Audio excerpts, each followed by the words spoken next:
No, we'll probably mute everyone, but feel free to chuck questions in chat and Okay. yeah.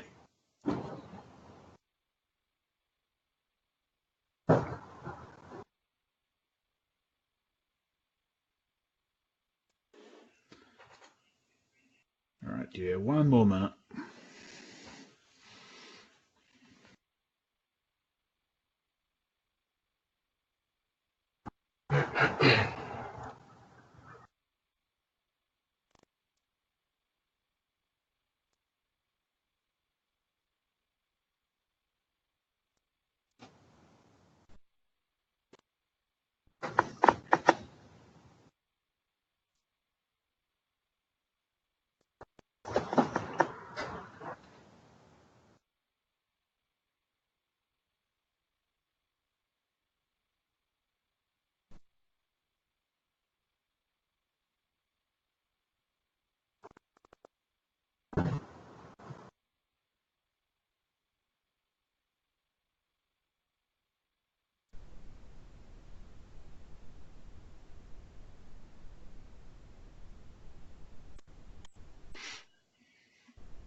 All right, well, let's get started. I'll yeah, keep an eye on people joining as they join. But welcome everyone to this month's Australia and New Zealand PowerShell user group meeting. As you can see on the main slide there, we've got a couple of websites, but if you only remember one of them, grab that github.io one because it's got links to everything else. And it's where we'll be posting details about scheduled speakers going forward. So, if I can click next, there's three of us running this user group. There's Adam and Shah over in Australia and myself, Josh, here in New Zealand. Feel free to reach out to any of us on Twitter if you've got any content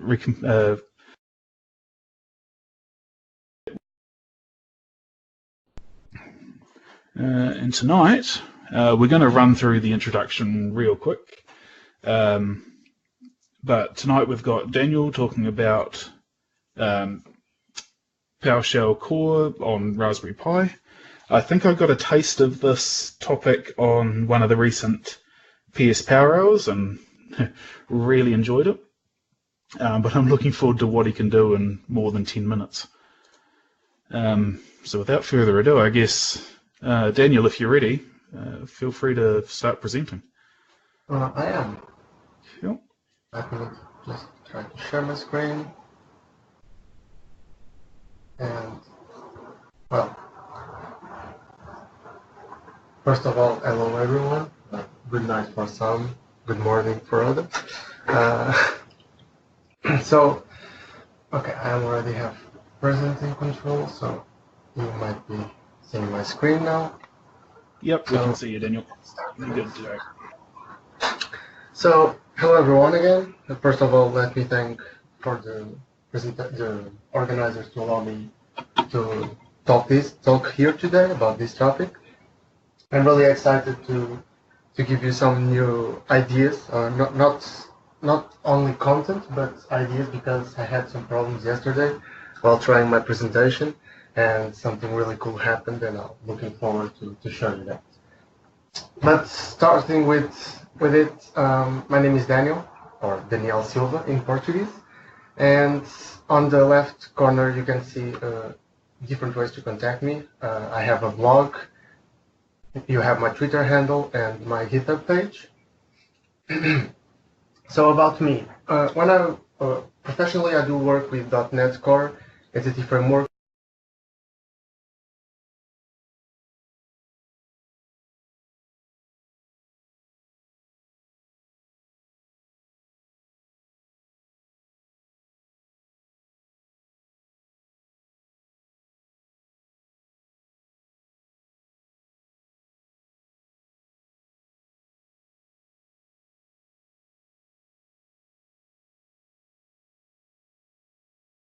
And the places that I mentioned before, you can reach out to me on the SQL community and the PowerShell or ASP.NET Core Slack communities with the names that are mentioned there. So as for the agenda, so we'll be talking about what is a Raspberry Pi. Because this is a PowerShell user group, I'll assume that people do know PowerShell, but I will not assume that people know what is a Raspberry Pi. We'll see what is a Raspberry Pi, what the specifications, there are different models which we'll see. How is it possible to run PowerShell core on Raspberry? How easy it is to set it up. We'll do some demos. I'll show you the IoT core module. Also show you an example of one module or two that I developed with based on the PowerShell core IoT one. And we'll do the debug of a script running on the Raspberry.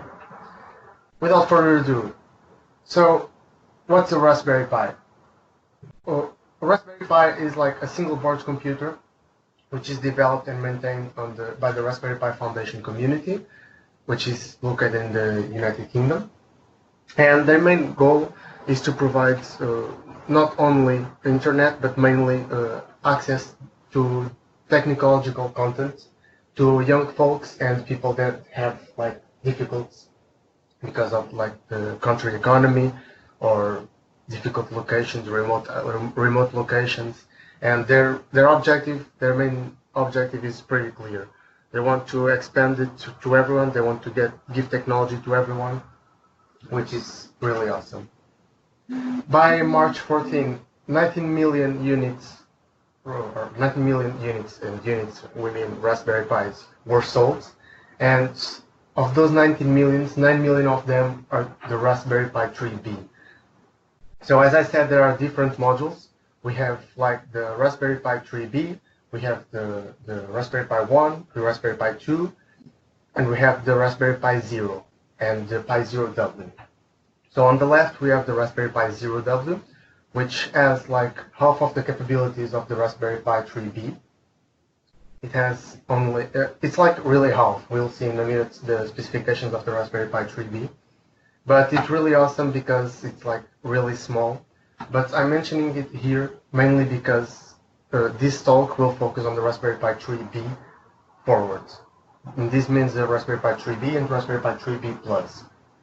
In the case of the Raspberry Pi 0W or the Raspberry Pi 0 1.3, this is not possible to run the Raspberry Pi, the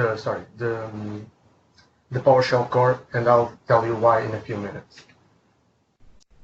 As for the specifications, we have here like a pretty basic but yet powerful for a computer. Oh, I forgot to mention this computer costs like $35 in some places. Here in Portugal, for example, it costs us around 40 euros, which is like I think around $50. And it has a quad-core 1.2 GHz CPU, 1 GB of RAM, wireless and Bluetooth included, Ethernet port, GPIO, which is what we'll be using to interact with the hardware, USB ports, HDMI, and the micro SD port, which is where we plug our SD cards with the operating system. As a little bit of curiosity, why the Raspberry Pi? Well, for me, it all started around 2 years ago when Microsoft has done an IoT lab, which happened around the whole globe and also happened in Lisbon. And I attended to that. Basically, what we've done was like, we had a Raspberry Pi, we had a couple of sensors, for example, a temperature sensor, I think we had a proximity sensor as well. And basically we developed an app with it was called Windows Universal Platform something. I'm not sure about the name, but it was developed in the C#, and it then ran on Windows PowerShell, or Windows IoT, which had PowerShell, but it's like a different version. And we also run things on Node-RED. We had things uploaded to Azure, processed, and get the results back.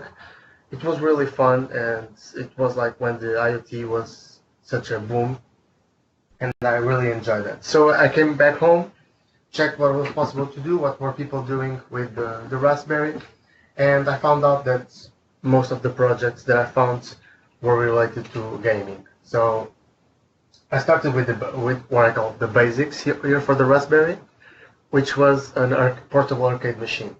So basically, what I developed, I purchased the buttons and the joystick.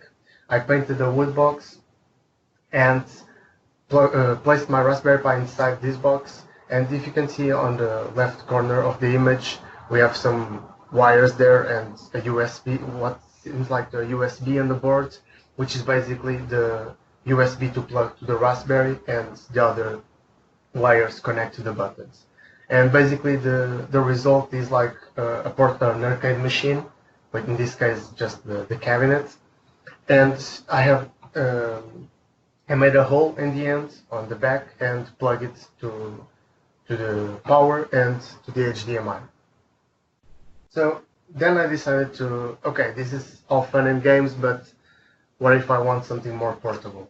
And I decided to purchase a Bluetooth controller. Ignore the cable here because this was charging. But basically what I've done was that I bought a Bluetooth controller which had support for the phone. But in this case, I plugged a power bank, the Raspberry Pi on top of it, and a 3.5-inch HDMI screen. So basically what this allowed me, with the image that I had on the previous build, I plug it on the Raspberry. When I turn the power bank on, the whole thing boots up and loads the retro machine like it would be on the screen, but in this case in a smaller size. This allows me to have like, I think it got around 2 or 3 hours of full play time before the battery runs out. This is a 10 milliampere Xiaomi power bank, but this was also really fun. And the other one was a gift. It was not for me, but this one involved Raspberry Pi Zero W, which basically I hooked up to a HDMI screen, had some LEDs, and the whole idea was to build a digital frame that would allow the people to see the pictures, of course, but also to upload the image to Nextcloud server that I had on the Raspberry. So basically this allowed me to create an instance of that, keep it running, and when someone said like, hey Daniel, can you please add this image to the digital frame, or can you have this one or this one or these 5, I just said like, okay, I don't need to do that. You grab your screen, you go to the app, you select the picture that you want to upload, and then you change that. The end goal was to like avoid me to mess with the Raspberry or upload the pictures, but I had a problem that I never was able to solve, that I can't seem to refresh that when the people update the folder. So basically when the people updated like the folder with 5 new images, I had like to restart the Cody slide presentation, but that was way faster than like me having to copy the image to the Raspberry and upload the image and then launch the presentation. So the end result was something like this. We then painted it. Sorry. As you can see on the top of the image, there are some white bright lights. Those are the LEDs. They're like just for ambient. They don't like to scroll with colors, although they can do that, but it's not the purpose. So, enough talking about why the Raspberry and what's a Raspberry, but let's see how is it possible. If you've noticed, we only have like 1 gig of RAM and a 1.2 quad-core processor. This seems like nothing on the days that run nowadays, where we have people with like 32 gigs of RAM and stuff like that, but it's really powerful, and we'll see that. So this is possible because, as we know, we'll be running PowerShell, but until recently PowerShell, we know that PowerShell is based on .NET, but until recently PowerShell was only, .NET was only based on the .NET framework. And because the PowerShell is based on the .NET, this would imply that we have the .NET framework, and this would power the Windows PowerShell. As the name implies, Windows PowerShell would only run on Windows. But then Microsoft made what I like to see as a really good move and smart move. and they decided to go open cross-platform and open source. And this means that they've created the .NET Core. So the .NET Core is like a child of the .NET, or of the .NET framework. They had like plenty of code that was reused and came open source. But the main difference is that it also is a cross-platform and it's open source. So with that, we also had, as the upper diagram shows, following up, we have the PowerShell core. And because I don't get tired of saying this was like cross-platform. So this means that we have three main targets. And those are the macOS, the Linux, and the Windows. If you also remember, or if you just joined, I've already said that we need to keep in mind that the PowerShell core will not run on the Raspberry Pi Zero or the Raspberry Pi Zero W. Why? Although we have like support for the Linux, we also have to keep in mind the platform. So in this case, the Raspberry Pi 3V has a ARM v7 processor or architecture, whereas the Raspberry Pi Zero W has only a ARM v6. This means that it's impossible for the .NET Core. It does not even come to the PowerShell core, nor the .NET Core, but it goes way below to the compiler. So I found out that it goes down to the JIT compiler, and because they don't have support for the ARM6 architecture, it's not possible to run the Raspberry Pi Zero W. There is like a thread on GitHub where someone asked when it would be possible to run it, and there are people like upvoting that and commenting saying like this will be really awesome, and it would. So what we'll be seeing here today, imagine if it would be possible to do with the Raspberry Pi Zero W. And just to give you a sneak peek, we'll be messing with temperature sensor, lights, and so on. If you have something like half of the size, it would be even more portable and more discreet. But, well, we'll hope that everything comes to that and we'll be able to use that. So I'll just stop showing some slides and we'll see how easy it is to set up PowerShell core on the Raspberry. So I've already logged into my Raspberry Pi here. I'm via SSH using Qt for now. And okay, I'm on my Raspberry. So what do we need to do? Microsoft has a really good documentation, but I'll be using mine here just to be easier for me to follow up. But basically what we need to do, and let me just show you here that we are running on our Raspberry. We are running on Raspbian. One thing to notice, and I'll just change that in here. And okay, we are on the PowerShell repository. So as you can see, they have like a whole documentation here. It's really well documented. If you have any questions, just hit up the instructions, the documents. If you have issues, go to GitHub, file an issue, check if there was like anyone with the same problem that you had. They're really friendly. They usually reply within like hours, and the bugs sometimes get correct really quick. Sorry. So as you can see here, we have our Raspbian. This will only run on Raspbian at this moment at the stretched version. I haven't tried with the previous version. I think that I saw once on Twitter, I think, someone tried with the previous version, which I think was like Jesse or something like that. And they were able to use that. But we'll keep here with as I said, the stretch. So they say here that it's experimental, and they have like the whole thing that you need to do. So I've already downloaded the tar file to my Raspberry, and because I don't want to download it again, I've created a folder with the backup. So basically what we need to do is like we need to wget and the package string. So you can like come here and press the download button, or you can go like to the release, and you can even download all the releases if you are having some issues or you want the specific version. So as you can see here, the 6.1 was already released, but I was using the 6.1 experimental, and I'll keep using that one, or sorry, the preview, and I'll keep using that one because it's the one that I've been using to do my presentations and my tests. So I'll just copy the content here, and after that we need to create a folder to hold our binaries, or the whole files, and then we'll extract the whole content and copy the output to our folder that we just created. And if I press enter, we can see here a lot of files.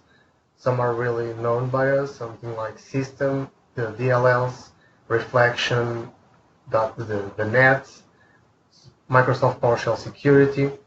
So at first it seems like really weird to see so many Microsoft names on a non-Microsoft environment. At first when I tried this, I was like, okay, this is weird because it's Microsoft and all of a sudden it's open source and I'm running it on a Raspberry which has Linux, and it seems really weird. But then you just try it and you see like, okay, this is really good. So I'll just change to my presentation folder. Oh, and I forgot to mention that I have a backup folder and a presentation folder.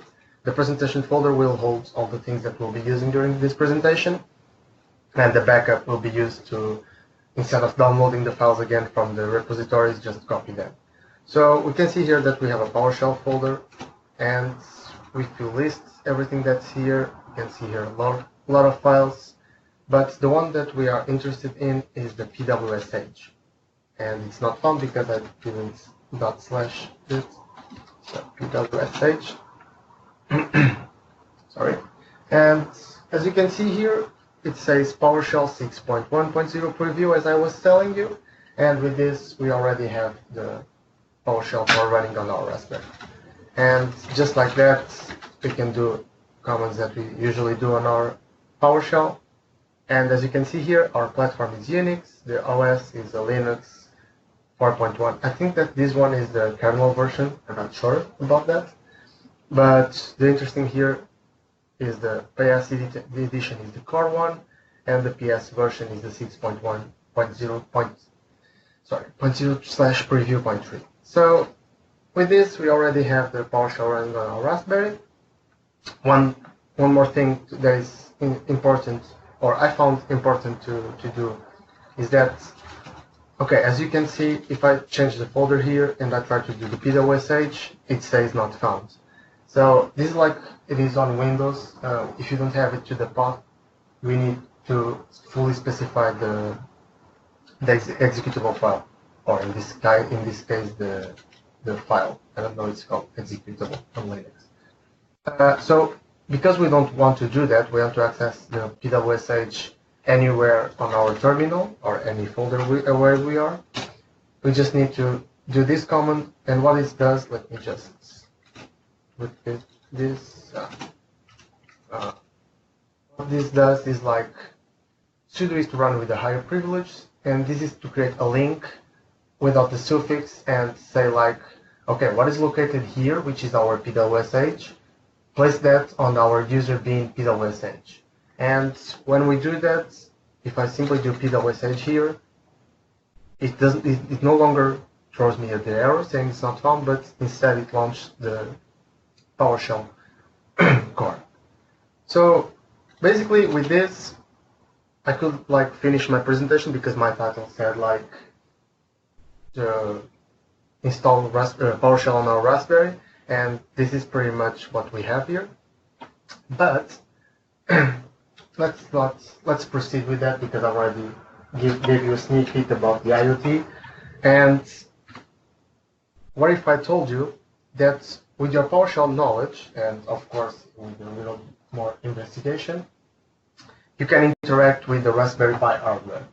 So basically what we'll be doing here is that we'll be using a module that will allow us to interact using PowerShell, light up some LEDs, get some comments, get some information from some registers, as I said, light up LEDs, get temperature, work with sensors.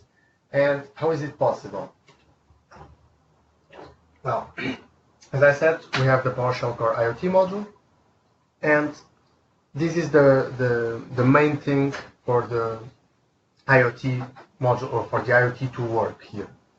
Okay, we have the PowerShell thing. We can do things like get running processes, send them to another computer via a remote thing, or we can even get content sent to our Raspberry, process it, and then send it back to the main computer. Although we need to keep in mind that the processing power here is not that much. But there's like a lot of things that can be done here. But the main focus of what I'll be talking here is the IoT module. And what is that? Basically, it's a PowerShell module that is developed for the PowerShell Core, and it relies on the .NET Core as the PowerShell.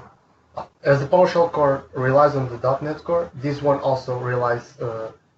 I don't know if it's the correct term, but I would say even more on the .NET Core, and we'll see why. Because this one wraps a .NET API, which is called the Raspberry I/O. So basically, this is a C# library that is open source as well. On their page, they state like they want to make the C# a first-class citizen in a world where Python and Node.js are dominant, and that is true. If you are in any way familiar with the Raspberry, if you purchase an hardware, you want to do a project with something, I would say like 90% of the time, what people are using is either Python or Node.js. I don't think that I've ever found a project that was using the C# natively, and that at first got me really frustrated because I don't know Python and my skills with Node.js are really rusty and I don't have time to learn it. But then I found this Raspberry I/O. Even before I found the PowerShell Core IoT module, and basically this one also relies on the .NET Core. And before that, they relied on the Mono project. So they were targeting the .NET framework 4.7, something like that, before they supporting the .NET Core. When the .NET Core came out, they decided, okay, let's support that as well, and it probably made many things easier for them, as the .NET Core is maintained by the Microsoft itself. But this does not end here, because we have like the PowerShell, the Raspberry I/O .NET API also wraps another API, but this one is a C library, or it's not an API, but it's a library. Sorry, it's a C library, which is like the whole father thing of this. So basically, if there's a bug on this wiring Pi library, there will be a bug on the Raspberry I/O library, and that will make us have a problem on the PowerShell IoT. Core IoT module, and it's like one thing depends on the other. And don't get me wrong, I mean, this like the way, for me, this like the way that things should be. Like, we have a piece there, we have a piece there, we can join them, create a new one, and it's really cool to see that basically Microsoft here grabbed like one thing that was wrapping another and did not decide to reinvent the wheel and start everything from scratch. And that's really cool. So, as I said, I'll be showing you a module which is for a piece of hardware. It's called the Scroll P hat. And before, I don't want to jump back and forth between the slides and the code. I'll already show you this slide. Basically, what I've done, as I said, is I have developed a module that will depend on the PowerShell IoT module. So basically, I have yet another module that relies on another module that depends on the API, which itself depends on the library. So this might look confusing, but it's not. So just get back to our code here, and I'll launch PowerShell again, but this time with higher privileges. And I'll be doing this for two reasons. Mainly because I will be installing a module, and I want that module to be always available for every user, so I don't want to specify the file, and by that I'll be using the higher privileges. But the other reason, and the main reason, is that we'll be interacting with hardware. And because we'll be interacting with hardware, we'll require higher privileges. So this is basically the reason why I'll be using this sudo here. And we'll install the module like most of the modules that we have available during the install module. And this will take me a few seconds to pop up here saying that I want to trust that. But in the meantime, let's see what we have here for the repository. So again, everything that I'll be showing you here is on GitHub repositories, the Microsoft code, the code that I've developed. So feel free to go there, check the documentation, although I must say that my documents are not as good as these ones. Sometimes I don't even have documents. Shame on me. But you can go there, you can fork the repository, you can file an issue if you see something that's wrong or if you have any question.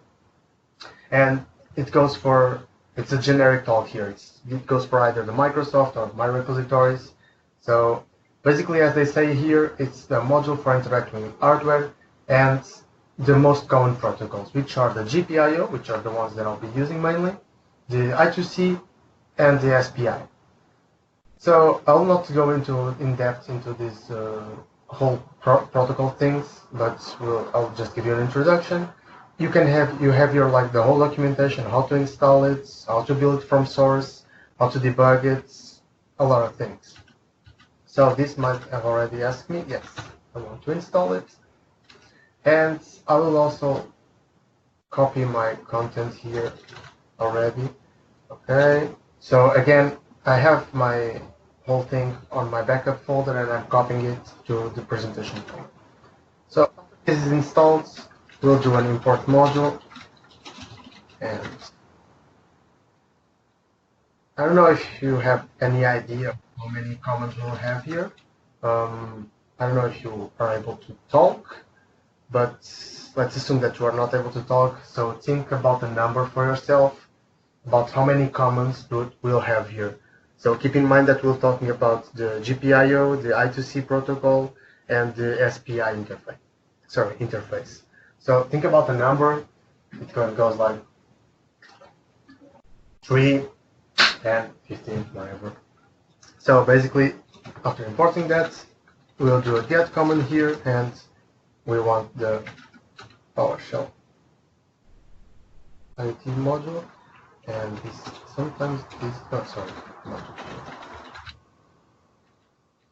So how many comments do we have here? Okay, we have like 6 comments. We have 3 comments to get, 1 to send, and 2 to set.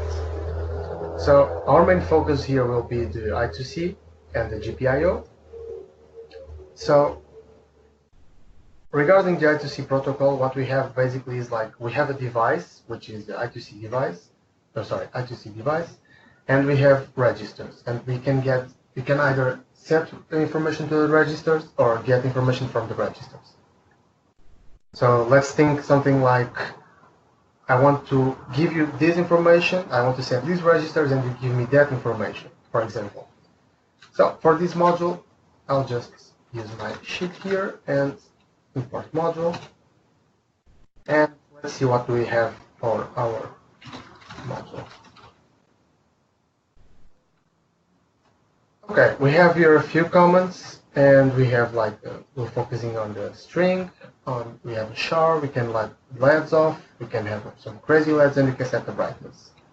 Okay, so here I have you're probably seeing it now, so I have my Raspberry Pi here.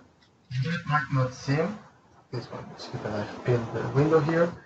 Although this might not see, this is my Raspberry here, so it's hidden, because I have one thing that is called the p-hat, the hat stack, which basically allows me to have different hardware connected to the GPIO, because as you have seen, we only have one GPIO, one set of GPIO, so we have 40 pins.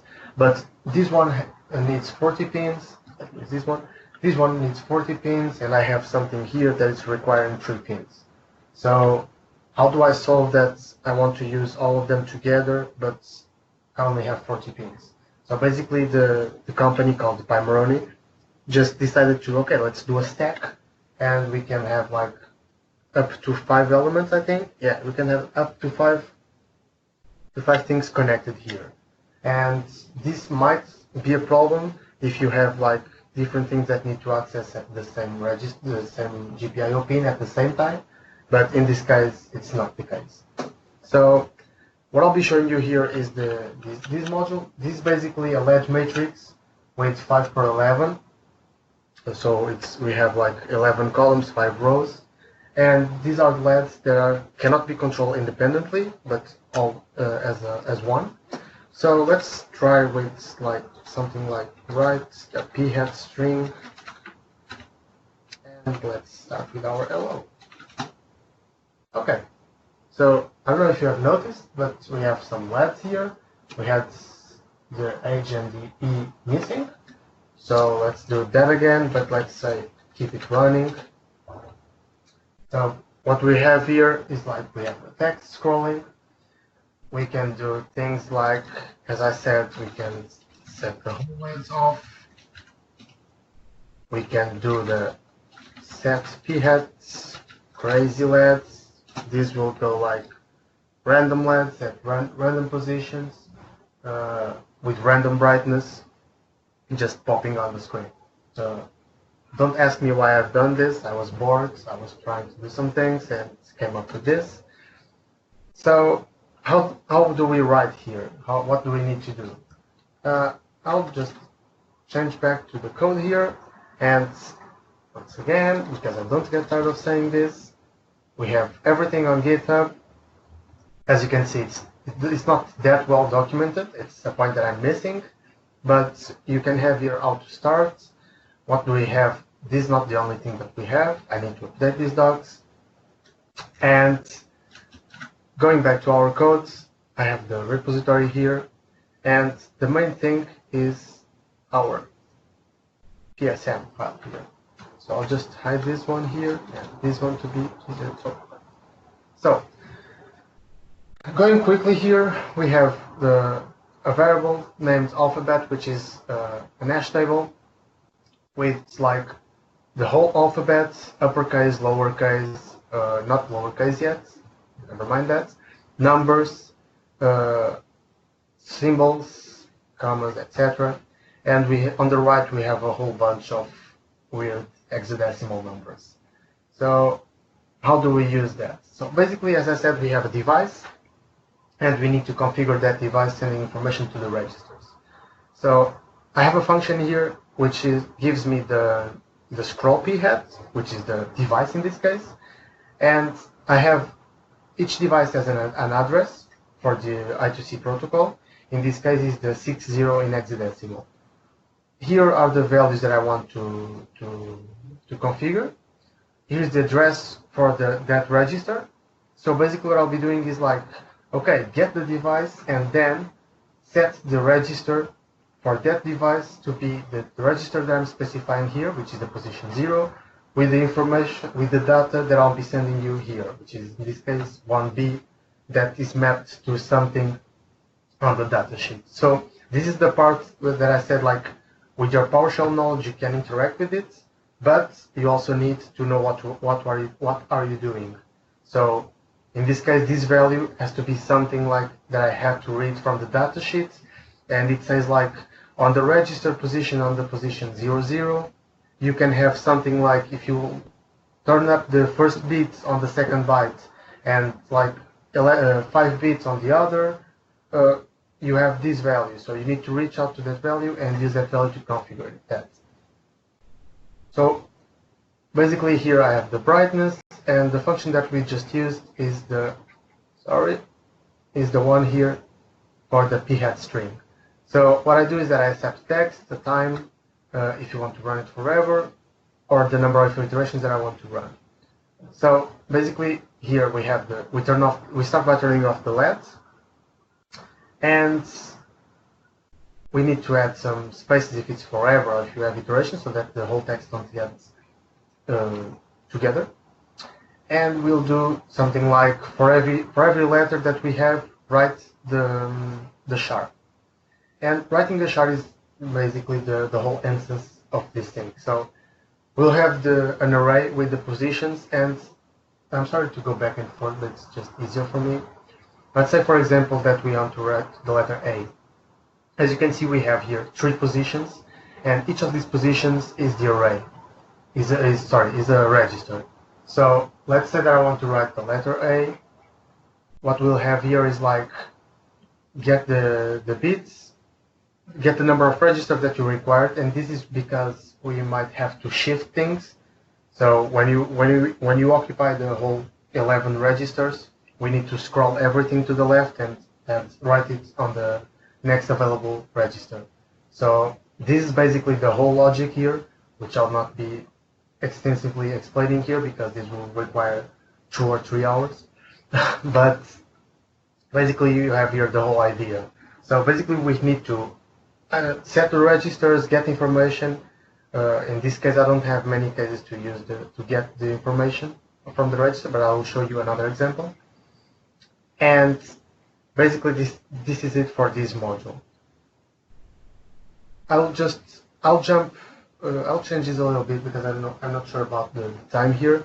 So I'll jump this to the next one, and if we are able, I'll just show you the other examples with more detail. So basically what we'll be doing next, and this is the fun part, is debugging a script that's running on the Raspberry.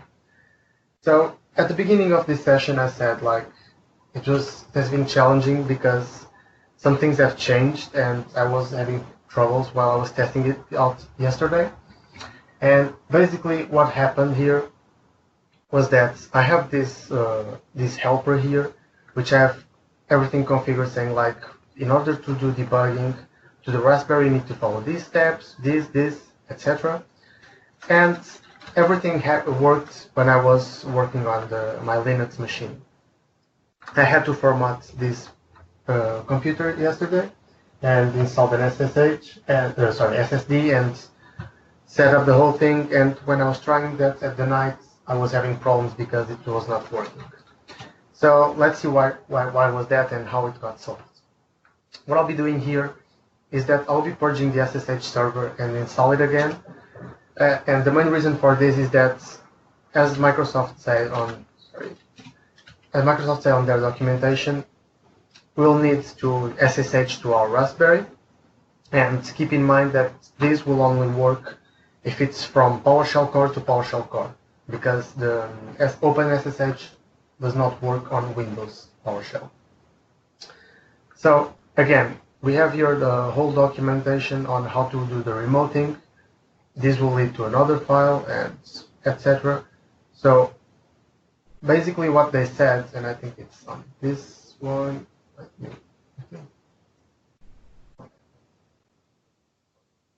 So remoting over SSH, and you can see here the whole documentation here. Basically what we'll be doing is that on the Linux, which is our Raspberry, we'll need to install the OpenSSH server, in this case the server. And when I install this and I try to run the configuration and then try to restart the service, it said like there's no service to restart. I searched on the Google, and the main thing that popped up was like you need to purge the whole thing because of some configuration files are left, and you need to purge it and install it again, so that in order for that to work. And I was like, okay, so let's try to purge it and install it, and it worked. And keep in mind that I've done this on the fresh installation of the Raspberry. So I don't know what was configured there. Maybe it was because I've SSH through PuTTY. I have no clue, honestly. But okay, so I installed the OpenSSH thing. We need to edit the file here, and we need to search for password authentication, and we need to uncomment this because we want to allow that. We know what we are doing here, and we need to set add a new PowerShell sub entry here.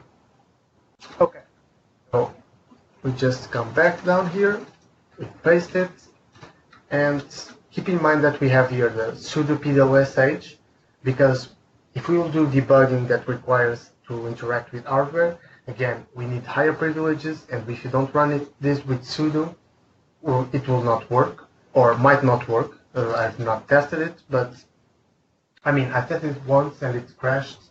So probably every time you try that, it will crash. So keep in mind here the sudo. Also, we only have here the PWSH because we already added the link to the file, so we don't need to specify the full file. And hopefully, when we try to do something here like service restarts, okay, restart it, so we can simply do this thing. So for this, we'll need to be running the VS Code, and we'll need to install the PowerShell extension.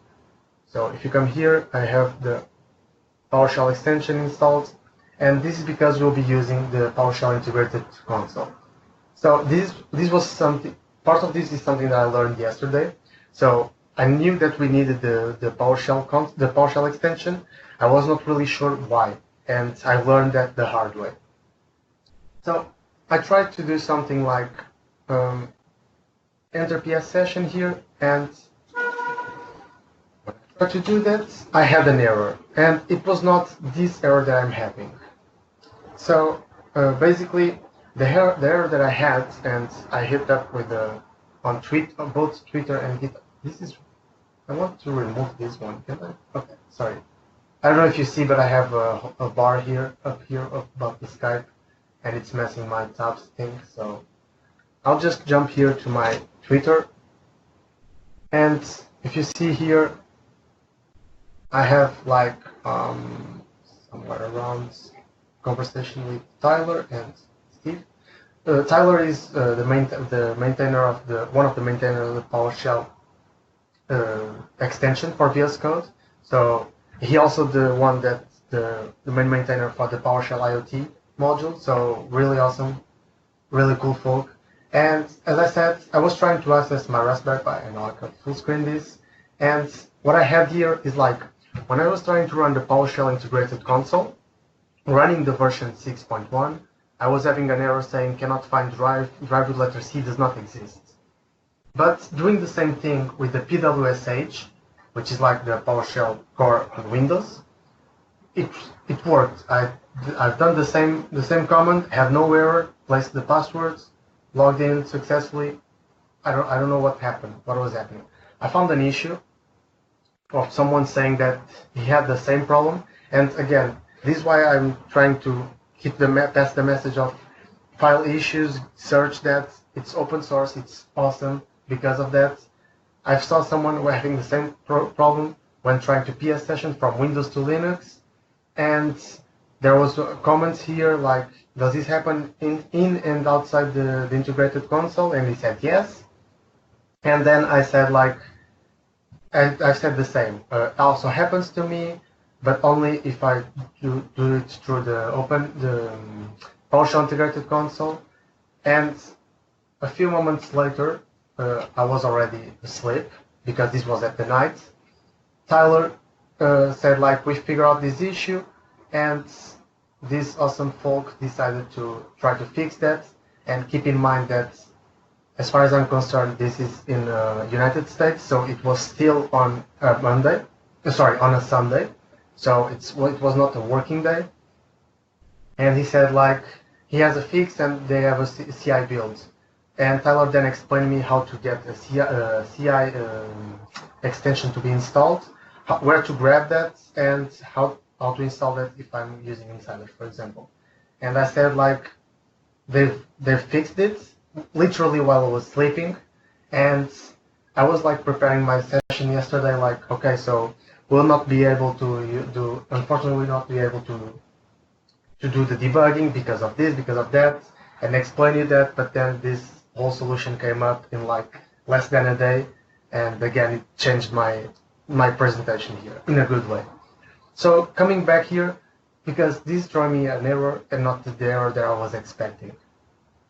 So as I said, when I was doing this on my Linux machine, I had all of this figured out, and this, although that this error also happened, it happened a different way because, I mean, the error is the same. So let's read the error. It says like, remote host identification has changed. It's possible that someone's doing something nasty. So SSH even knows that we're trying to debug, so it will say like someone is doing something nasty. Of course, it's not that. It's possible that someone is eavesdropping on you right now and the man in the middle attack. So this is happening because the host key has just been changed. And it did because we are connected to our session here, and we purged and installed the OpenSSH again. So our host key changed, and it's saying like the fingerprints, center remote is this one, contact your system administrator. So I'm my system administrator. And I don't know if I'm a good one or not, but this says like have the correct host key. I don't know how to do that. I don't know if it's just copying this, because when I press here, and it just tells me like this IP has this key, and I'm like, okay, but this key is way bigger than the one that's being said here. So this is something that's not of my knowledge. So what I've decided to do is like old school, just delete the whole thing, save the file, and then try to do that again. And it will say something like the authenticity could not be verified. Do you want to trust that? And I'll say like yes. And now keep in mind that I'm just doing this because I'm working on a local environment. And in this case, I know that it's just for this purpose and it's local session. So probably what I'm doing here is not I'm like, for sure it's not the best way to do that. But with the knowledge that I have and the purpose that we have here, I'll keep doing it this way. So if you know how to do this in the proper way, hit me back, tell me why, how. I'm willing to learn about that. But this will do our work. So here, what we do have is like, as you can see here, it's like on the hold remote thing, we have our hostname here, ps/root. So we are on our root file. And okay, for here, I'll just need to change to my directory, and I'll keep on using, let me just keep this one here. And I'll just keep on using the scroll phat example because we don't have much time. And what do we have here? As you can see here, I'm on my remote machine, in this case the Raspberry Pi. So if I do like a PS version table here, you can see that we're running on Linux and we have Windows here. So effectively we are on our machine. We are running preview one. And what do we have here? As I was saying, we have a simple setup file here. Okay, so another thing that I've learned on the hard way was that when I was doing something like this open editor file, and I was doing the simple here, when I pressed enter here, it's thrown me an error saying open editor file is not a command, please check if you are imported, blah blah blah blah blah blah. So I was like, okay, but on the documentation it says like open editor file, so what's wrong here? And I found out, and this is the part where I found out that this is why we needed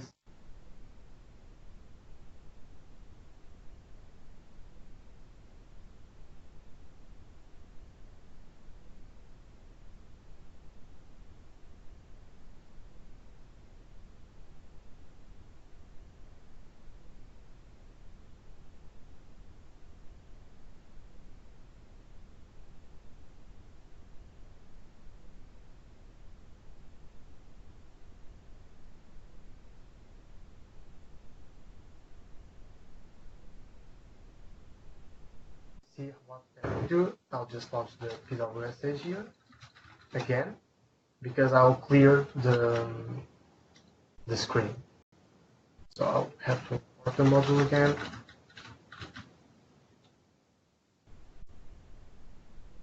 And I say like set phat LEDs off. So we have the LEDs off, and okay, so what this script does is basically getting the device again, setting the correct registration, the correct values for the registers, get the device here, get I2C device, and I'll set a register saying like I want this configuration, and here is an explanation, and you can find this also on the GitHub, on how to write a letter to the register. So basically we need 3 registers here, and this is because if you look on the top right here, we have here the 5 LEDs and the 11 columns. So what we have is like, if you want to light only the first LED, you need to write the bit 1. If you want to light only the second LED, you need to write 2. If you want to write the first 2 ones, you need to write the number 3. So, as you can see, as a pattern, or the correct way to work with this is binary. So, for example, this, if you want to light up the fourth one, you need to write 8. So it's like bitwise working. So what we need to do here is like, okay, we don't want to run the first letter here, but we want to light up the following 3 ones. So these 3, and one from another nibble. A nibble is like half of a byte, like aka 4 bits. So okay, we need to write 1 here, which is this one, and the letter E, which translates to something like 14, yeah. So by writing 1 and E, we can have this whole column light up. If you want, like the first one and the third one, it's 5, and because this is the same as the first, it's again 1E. So after that, we have our registers set up here, the value that we want to write to each register.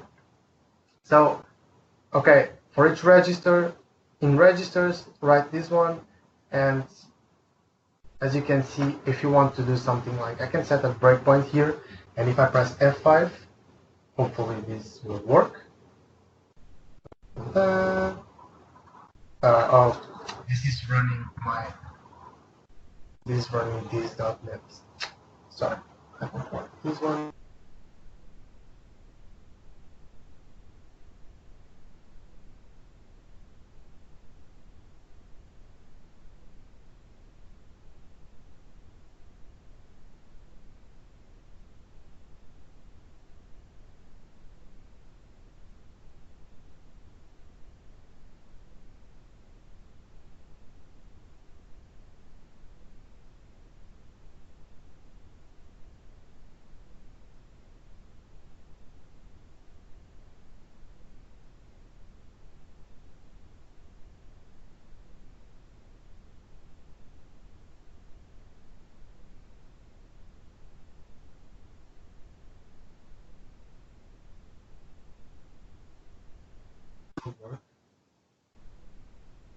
If we do something like get to this device, this one, okay, this should be showing you our variables, but it's not for some reason. So this should be showing you here like the upgrade register. Let me see if I can do something like this one. Okay, this I can do. So we say like, for example, our register, our letter A, as we are saying, our letter A on the second index is 30. So it's like one here. So if we do something like, okay, now if I press notice that the script is paused, and when I press next here, what this will be doing is like, this has a little thing that is, when you write to the register, it does not automatically update. So in order to update, you need to write to the register something, any value that you want, to the specific register here, which is the register on address C. So after pressing here, this will update the 3 registers with the values that we try to write. So if I do next here, we see here that we have the letter A.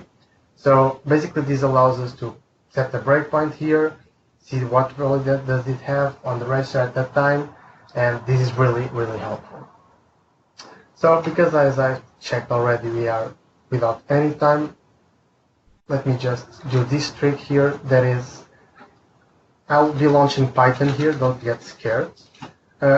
And because we have here on the right a LED matrix that has this whole hardware has been developed for the Python, as I said before, and I've been trying to translate that to PowerShell. So far we've got the temperature sensor working, and we got the LED matrix working. I've had some collaboration for another folks that are doing PRs, contributing, talking to me, which is really cool and really motivating. So as I said, we have here working a temperature sensor and some brightness LEDs. We have these LEDs, and we have another thing here that you can see a white point, a white square is like a LED, also another LED connected. And because I have, as I said, I have no time, and I'm sorry for that, I'll be launching a job here on background that will display some text here and set some get the temperature from this one and update it here. And we have here these LEDs which will light up. If the temperature is like above 20 degrees, it will be green. Oh, sorry, I forgot to copy this one. If the temperature is good, it's green. If it's between 10 and 20 degrees, it will be yellow. And if it's below 10 degrees, it will be red. To prove that this works, and if I do how are we on time, Joshua? Yeah, you're right. Sorry, you're all right for another couple of minutes, Daniel. Okay, so I still have a couple of minutes. Okay. So as I was saying, this did not light up or anything because I forgot to copy the backup folder from the backup folder to our presentation folder. Basically, what I'm doing is like I'm importing modules here, and I get the temperature for the temperature sensor that I was telling you, and I set the temperature color to light up this one. So this temperature color is from this module, this get current temperature is from this module, and the text scrolling is from this module. So basically what we have here is like, okay, it's green, so you can go outside. Let's say, for example, you have kids and you want to tell them, like, because they can't consider the numbers yet, if it's green, you can go outside. If it's yellow, go outside, but wear a jacket. And if it's red, you can't go outside. So basically what I've done here, as for example, I've defined if it's below 10 degrees, it's not safe to go outside, so it's red. If it's safe to go outside, it's green. And if you need to go outside with a jacket, it's yellow. So you can adapt this for your reality or for anything that you want. And for one last thing to be just like the end thing, I want to set image from file, and the file that I want is image, because I have imported this on the background notes.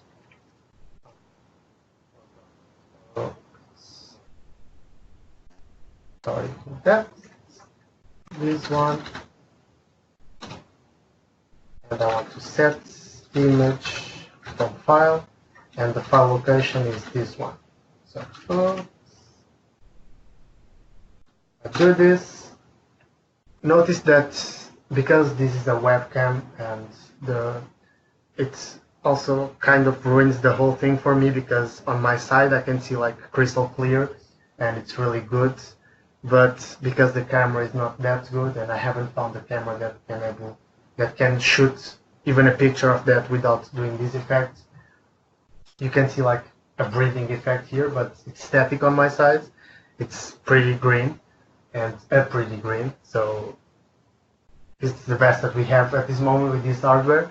So as you can see here, we had running on the backgrounds, we have like writing to this display.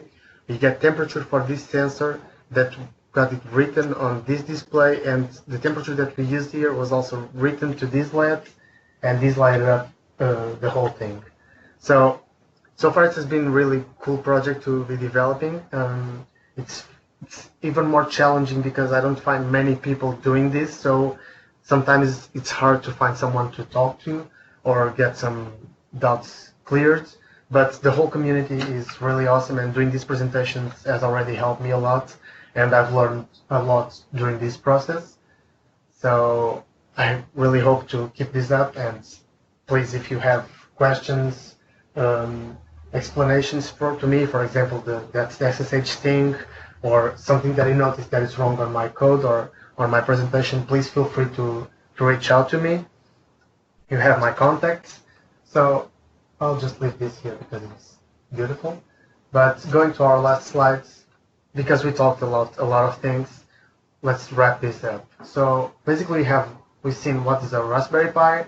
We've seen how to install it, PowerShell on it. We've seen what is the PowerShell Core IoT module, how is it being used, or how it is using the Raspberry I/O, because it's wrapping it, which is also wrapping another library. Here we've seen like we don't need to reinvent the wheel. So if it's something that's already built, just try to build on top of that. If you have, I think that, I'm not sure, but I think, for example, they found issues on the Raspberry I/O, so they decided to go there and file an issue on GitHub. We asked for help. It's really cool. We also have seen how to the scroll phat module. This one is the one that we've seen in depth. But if you want to see the other models, the other implementations, if you want me to show you how do they work, please, you have here the references.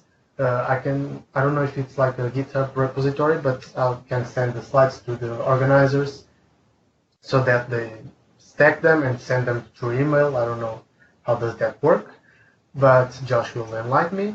And you have here the references that I've used, the modules that I've used, the links to my repositories. So thank you very much for everyone who attended. Please have a good night, and thank you to the organizers. Awesome. Thanks, Daniel. Thank you. Cool. I'll take over the screen briefly just before we finish.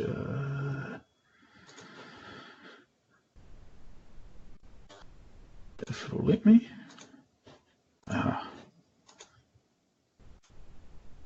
Yeah, so I think we've got. Oh, I'll email out your slides if you want to send them through to me, Daniel. But okay. Yeah, I can sort that out. So very quickly to end. So Adam Bertram, one of the PowerShell MVPs, has given me a copy of his pester book to give away tonight. Thanks to his startup tech snips. So if anyone's interested in winning a copy of that, chuck a message in chat and I'll do a random draw now. Like this.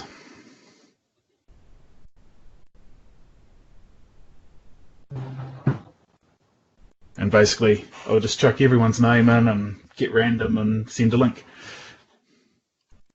And Daniel, you don't get a choice. I'm putting you in the list. You are putting me?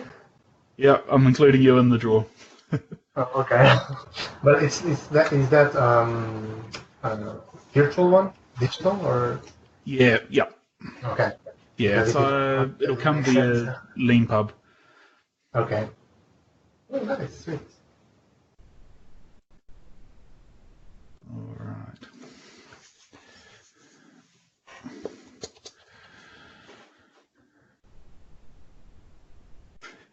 Yeah, I don't think I'm allowed to include you, Adam. That might look a little bit biased if you won.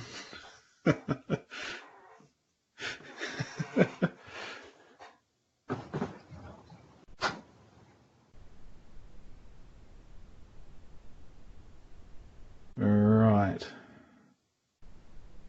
Oh, I just noticed that Charbel asked me. I didn't have the Skype open.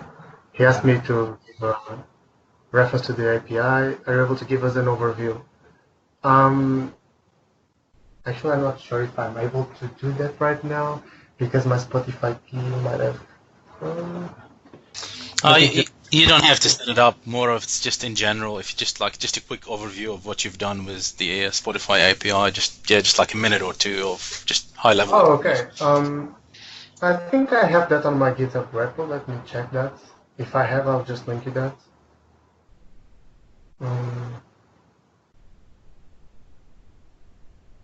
Well, let's run this and see. While you're looking on your GitHub there. I mean, there's only 2 people, so there's a 50-50 chance. It starts with. There we go. Charbel, you have that the link. It's not something that special. It's like just. All right. place the content on the token file or the text file in order not to be public, and just like make a request of the current playing playlists and song, and just display that, concatenate that with the artist name and the track name, and send that to the display.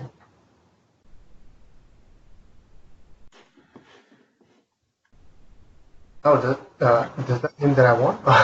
Yep. I'll send you through a link. Okay, thank you very much. No problem.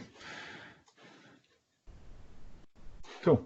So I guess the only other thing I wanted to touch on is it is October, meaning it's, when it wants to load, Hacktoberfest. So basically, if you submit 5 pull requests to public GitHub repos this month, you can get yourself a free Hacktoberfest t-shirt, which will have this design on the front of it. You can also get a Microsoft one if one of those PRs happen to go to a Microsoft repo. Yeah, I've been tweeting out these links a lot, so yeah, don't be shy. And it is all public repos, so that includes PowerShell ones. So if there's a module you use a lot, go ahead and contribute. And also the Microsoft Docs. So if you see an error on the Docs site, so for example, what was it?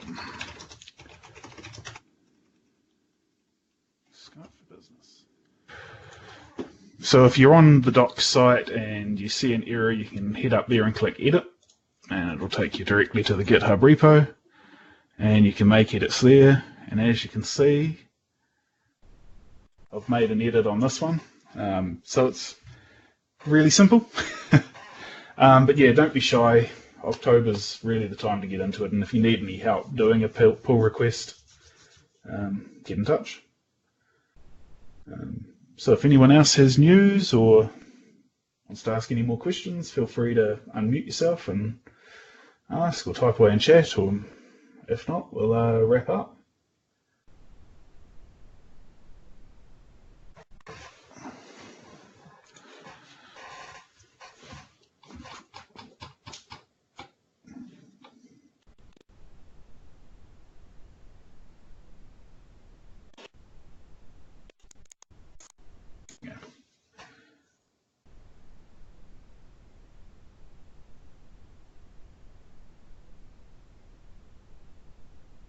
Oh yeah, and for those going to PSConf Asia, good luck.